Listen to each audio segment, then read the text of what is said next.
my wife gave birth to her home birth. I was the one catching. Took my iPad, YouTube. What to do? Baby comes out. It's like coming in. $1, $2, $100, $50. Like, what is this? There are like 50 Chinese people right in front of me. And she was cutting vegetables. She was like looking at them. It was like extra pressure. You know? You saw him laying down. I don't think he was opening his eyes, but then got blood covered everywhere. And I was like, I don't want to watch this. I had broken nose, so everything was bleeding.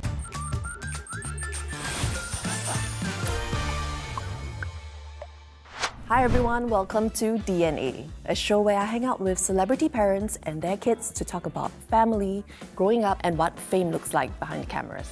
I'm Rebecca Lim, and joining me today is one of the best goalkeepers of our time, Hassan Sunny and his daughter, Sarah. Hello, thanks for joining us. Thank you for having us. So, Sarah's 16, Yep. the other three? 13, 8, and 4. And I would imagine because you've been a professional footballer for so long, basically your entire life you're surrounded with boys, men. So how is it like now to be outnumbered? I think it's a different approach nowadays where I don't really treat her as my daughter. I treat her as my friend. So sometimes when we go out, like I'll put my hand over her shoulder, just like that, we walk together. People will think she's my girlfriend, you know, or she's my wife. Yeah. Ever someone told, is that a wife? I said, no, that's my first daughter. I was so embarrassed. There was once like this guy wanted to take photo with him, right? Then he said, I borrow your husband. I'm like, huh? That's my dad. I also heard that your second daughter actually quite into football right now, right? Yeah, she's in like one of the football academy, Active SG Academy. She didn't want to be a goalkeeper, you know. She wants to be a defender or a striker because she knows how heavy it is, the responsibility when you concede a goal, when you let in a goal, and then she doesn't want to be blamed. Probably she saw what happened to me, then said, I don't want. So I prefer to shoot and... Every second got the ball bouncing sound. Every second. And it's from her. You know it's from her. Or something broken or what? You know it's nothing else or nobody else. And it's very interesting that you mentioned that she doesn't want to be a goalkeeper. Yeah. And I think I kind of understand why, because when a team concedes, the goalkeeper always gets the blame. Yeah. If you ask me now, it's pretty normal. Yeah. We don't really get the glory, the limelight. When you concede a goal or when you lose, everyone turns behind and just say, hey, what is this? But having said that, that really builds character in us, goalkeepers. I think among all players, positions, we are the strongest mentally. So they understand that. And then they will always worry, like, did the coach blame you for this? What did the coach say? If any case, if I concede a goal. So when I play, I try to make sure they come down to watch. Full support. Yeah. So I do try to blur out everything when I'm on the field. I force myself not to hear or see anything, what's going on around the pitch. But as long as I know my family is there, it's kind of gives me that motivation to do better. Because I don't want to fail them, you know, because they come all the way to support me, and I like to put a smile on their faces. It's so fun. It's like exciting but scary. Exciting but scary. Yeah. You know, anything could happen. My third sibling could understand this because she's always scared when he like kena hit or something. She cried, right? She cried. Yeah, of course, when she saw me. That's what my wife told me. She cried immediately when she saw me on the ground, on the stretcher. I remember coming back home and say, Daddy, don't play football anymore. He said, don't play later. I don't want anything to injured. happen to you. I don't want to see you in hospital anymore. I mean, I feel like that's normal. It's sports. After seeing him got 4 concussion, I feel like I'm really used to it at this point. Next thing, hospital. Okay. But yeah, I just follow my mom everywhere she goes. The 4 concussions are during my fatherhood period. The one that hit me the hardest is one of the concussion where I broke my nose, my cheekbone. That's why now sometimes I do get a little bit of migraine here and there, and sometimes I get this headache. But I know it's the side effects of what I've I got during my 4 concussions. It's really, really fragile where, let's say, the ball hits my head, right? You know, I tend to feel lightheaded, and sometimes they give me headache as well, right? His manager called my mom saying like he has to go to hospital. We saw him laying down. I don't think he was opening his eyes, but then got blood covered everywhere. And I was like, I don't want to watch this. I had broken nose, so everything was bleeding, right? I couldn't believe what happened. I was just scared. They saw me in that state, Yeah. so which is something that not an ideal state for them to see me, right? It gets better or recover faster because of them. I don't want them to see me in this condition. So there's always that drive in me to make sure I speed things up a little bit when it comes to recovery. I would say there are a lot of things that they are used to A lot. when it comes to me because traveling. Initial period when I was traveling, they would send me to the airport, right? And then after a while, I would say, hey, tomorrow I'm going, let's say I'm going China. Oh, okay, how many days? Oh, 5 days. Okay. I used to it already. And then same thing for injuries. Like, oh, I had this. Oh, okay. So, when you look at your dad's career, what do you think you can learn from him? Like how to be resilient and how much responsibility he has to carry. Right. Do. No. Do it! This is what I have to face every single day. You play football in Singapore, the audience here are more to the younger boys. And they do such kind of weird, I would say weird handshakes. weird. For me, it's weird. And then, Don't say that. right? Say that. So when the boys out there, we do some handshake. Then I go back. Hey, Sarah, what's this? They will laugh. They will laugh at me. Oh, you're a boomer. You don't know anything. Oh my gosh, you call your dad a boomer. We are the same generation. So you don't know anything. Say, of course. Have you ever seen any negative stuff being written about your dad? You know he has a shop, right? He has a shop. Then later they will say, go back and cook lah, don't play anymore. I feel mad. But at the same time, if he doesn't care, I don't care. He takes the bad comments as a motivation. His bio. The less you care, the happier you'll be. It's true. That's the reason why when I do posting, when I post about my kids, my family, I don't tag them. I just tell them whatever you post, just think about what's going to happen after that. They must check their background. They must check what's behind them. So I always tell them, make sure whatever you post, you think twice. Yeah, but this is a very good teaching because what you post online is there forever already. Yeah, people can just screenshot and it's there in their phone. Yeah, it's forever. But do you feel like a responsibility to behave better in school or maybe to excel better in PE because of who your father is? PE, no, I don't think so because it's him, it's not me. That's true. Sophia, yeah. Like when during her PE session, you say, hey, go inside the goal, be like your father. Yeah. So she doesn't like that. That's why she doesn't want to be a goalkeeper, People have high expectations of me as well because of him. I don't want to do bad things because it's just gonna lead up to is it your family never teach you? You know how people bad comments will say when argument in school? Yeah. Then if they are mad at me for something I did, I'll just admit that I'm in the wrong. But at the same time, I'll just apologize and just walk away because I don't want to fight with them. It will just make me look like a bad person and ruin my whole reputation. So I don't want that. And because people will forget if you do 10 good things, as long as you act wrongly once, that's all people are going to remember you for. But recently there was a very interesting thing that happened to you at the World Cup qualifiers where suddenly you're like, wow, you went to another level of popularity. That last game was between us, Singapore and Thailand. During that game, I kept the scoreline low and it was 3-1. We were losing. But in my mind, I was saying, I don't want to have a bigger scoreline, a bigger margin, Yep. But China people see it otherwise. They see that, Hassan is helping us. We're not going to let in one more goal. So what happened after the game, I received a call from one of my Chinese friends. They said, hey, China qualify lah. You help them. They say, now you go to your social media account. They're calling you God now. Yeah, so it was quite funny. I was laughing about it. I said, but I cannot laugh because we lost. So everyone was quite quiet. Yeah. My QR code for my shop was getting in transaction. It was coming in $1, $2, $100, $50. What is this? So I called my wife. The next morning, she was at the shop at 7 a.m. There are 50 Chinese people right in front of me. And she was cutting vegetables, she was like looking at them. It was like extra pressure, you know. So I thought it was like, okay, this will be just an overnight thing, you know. Yeah. So it went on for months until now. You know, I had a game yesterday. Yes. So this boy from Shanghai came. Sanika, I come from China. Yesterday I fly in, and tomorrow I go back. I come today just to see you.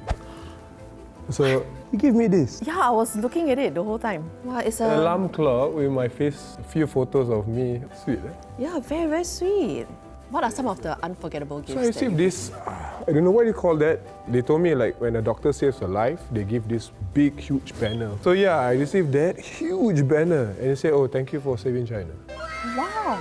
I remember CapitaLand sponsored our trip, so I say bring my family along. Yeah, it was so fun. We had like security all around us. And they were like doing the chain, you know. Yeah. And like I felt like a celebrity. Me, not They brought her, she saw a pop mart shop, so let's go in there. So she just take anything. You just say anything. I wonder I took a whole, but I filled it with popcorn. Singaporean being a Singaporean, she spent you almost as much you can, 800 right? plus, 800 plus Sing dollars on pop mart. There were so many people taking photo of us also.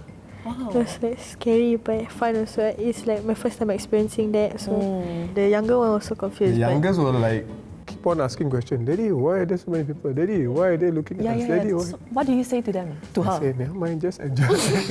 You won't get this anywhere in Singapore. We were on a tram and the security had to like take care of us. Walk, right? They walk side by But side. they were running for it. They weren't on the tram also. Left, right. And then the tram, they speed up and then these two security team were running. Another tram in front was all people taking photo of us. How do you feel? Like proud of your dad or? Myself also. That was one enjoyable experience. Yeah, it was so fun. Do you recall any of your favorite childhood memory that you had with your father? Then we were at Thailand and he played in Thailand. I forgot how he gave me the jersey, but the jersey with my name. And there was once where he put, I think glove or boots, where he put me and my sister name. Oh, Yeah. so sweet. Where is it? No Where is it? idea, man. Where is it? Because I played in Thailand for 4 years. Yes. So I try to fly back Singapore once every 2 weeks, and then I will always surprise them the next morning. Like when they wake up, I will just lying next to them. Looking at it. And then Monday 6 a.m. I'll go back to the airport. How do you decide to open the Paul Hassan? No, it was way before. Way before this, it was. This is going into my 5th year. The interest wasn't just recently. My aunts and my uncles as well, they do have their own shops as well. So when I was way younger, I hang out a lot in the store. Yeah, I think cooking is one of my interests now. Do you have to clean the tables? She had to taste. Taste. Yeah, What else is I your- cannot help with the shop because it's so hot. Because I have eczema also. So it's like hard. I don't think I can handle the inside. It's very stressful. Who handles it inside? Your wife? My wife operation outside, so I'm not there every single day. Yeah. Only during my off days. Sometimes if I do have afternoon training session, evening, morning I'll come by and help. So I assume that you won't be interested to have an F&B business? like I'm your interested, parents? but maybe cafe. Got aircon. Got aircon. How much sleep do you get a day? It I seems can like you sleep- have a lot of things to do. and I can sleep anytime. You know? I can sleep Anywhere also. anywhere. Like before training, I'll be in my training attire, but I'll just go to one of the corner and sleep for 10 minutes. So nap is really important for me. That's my power nap. Sometimes when we're driving, right, then he say 5 minutes. Then he'll sleep 5 minutes, then he'll just wake up fresh and then we'll go continue. Now there has been a lot of talk in recent months about whether it's acceptable to have a first date in hawker centres. To me, I'm like open. I'm open to go. Maybe it's like, I don't think this generation will want to go to hawker centre because like it's so open. You won't have like your own space. And it's noisy. You can hear the kitchen clink here, all there. Good lah, open. So No. next thing you know, I'll be at the next table. Yeah. Then you can go, right? So I'm sure you have no problem, right? If someone brings your daughters out on a first date, Oh. easier for you to spy on them. That takes a lot of checks. Yeah. So I know that will happen sooner or later. I will have to face Yeah, that. are you ready? Not yet. Definitely. I spoke to my wife about this. Sooner or later, we will face this. Yes. She will meet someone, Yeah.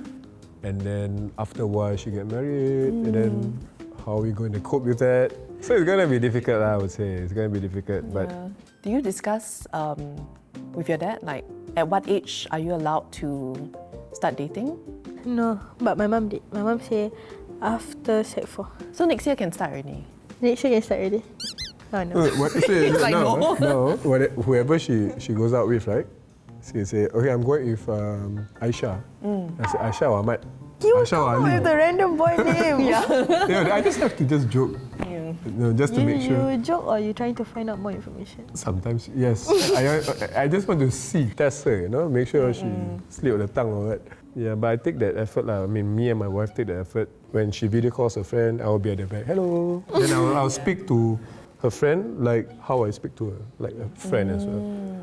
And then sometimes she will say, where's your father? So when they have that, I get that achievement unlocked. Achievement. Of course, it's not easy. Yeah, it's not really easy, right, to yeah. know your daughter's friends. Correct. So her mum has said next year can. I don't know about this. What does the dad So obviously that's not coming from me. To me, I'll finish her school first, studies first, then... To what level? What level I ask you? I'm not going to put anything. You don't want to commit, right? Because I'm not ready for that. So it's too early to say anything. What do you think are important attributes to have in a partner? Loyal.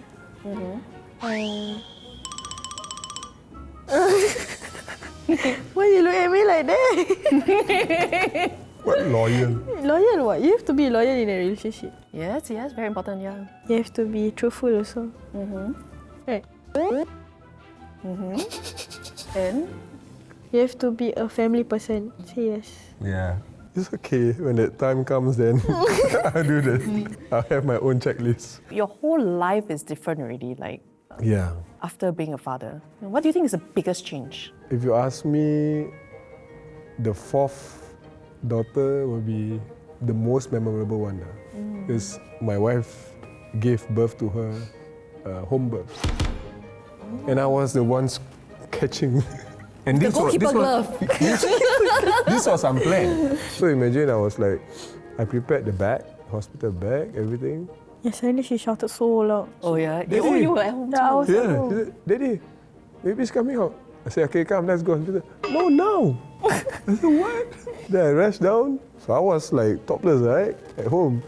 I said, okay, now, the baby's coming out. The head is out. Oh, so sudden. It was so Yeah. sudden. Wow. Then I was like, what am I supposed to do? I'm not a doctor. I'm not a I haven't nurse. wear my glove yet. Yeah. Then she was like standing, like she was on the sink and she was like moving, like I don't know what she learned or where she learned that. She was just. I was like, I was on my. What am I supposed to do You're next? like, I better not miss this one. So I said, okay, the hair is coming out. The baby just poop like that. Fine. Scoop. Then I sit down and I was like, I was stunned. It was like slimy, everything. I was like, I didn't have any cloth with me, right? Yeah. I was just bare hands, Yep. And I was cross-legged, sitting down, my baby there, and then what's next? Yeah. So what happened was that I took my iPad, YouTube, what to do? Baby comes out. Okay, then we called, I think was it you who brought the scissors? Oh, Sophia. I said, can someone take scissors? What kind of scissors? Normal scissors. So we wash and just cut there and tie the knot, and we were sitting there. And then we took the metal, the placenta, right? The bowl for the Yes. placenta, put there. So we managed to shower, go to hospital, take our own sweet time. Still take your own sweet time. Yeah, when we reached the hospital, the gynae came. Obviously, the gynae scolded us a bit for safety reason, Yes. hygiene purposes. The baby was kept in the observation room for Yeah. about 3 days. No wonder So you this is a see. good story to share, I would Yeah. say. But it's not something that I'm proud of because safety reason, that's not something that I encourage others to do it. That's why I feel Sheza, or my fourth daughter, is very clingy.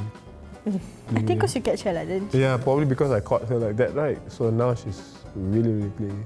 It was quite scary. Yeah. I cannot imagine, my goodness. But well done though. Safe. That's a good say. What do you worry most about Sarah and your other daughters?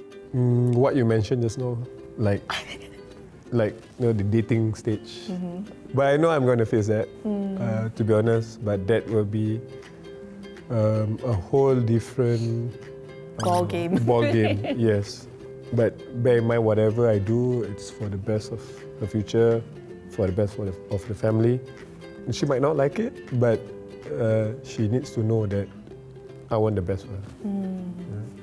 This show is called DNA. Okay. Yeah, and DNA means like different things to many different people, right? What does DNA mean to the both of you? It's a reflection.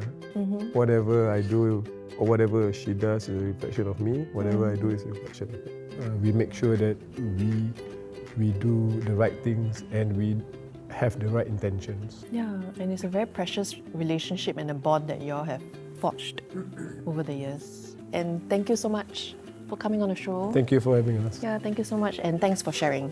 Thank you. If you enjoyed this episode, do remember to like and subscribe. And comment below if I should allow her to start dating next year. See you soon. Bye-bye.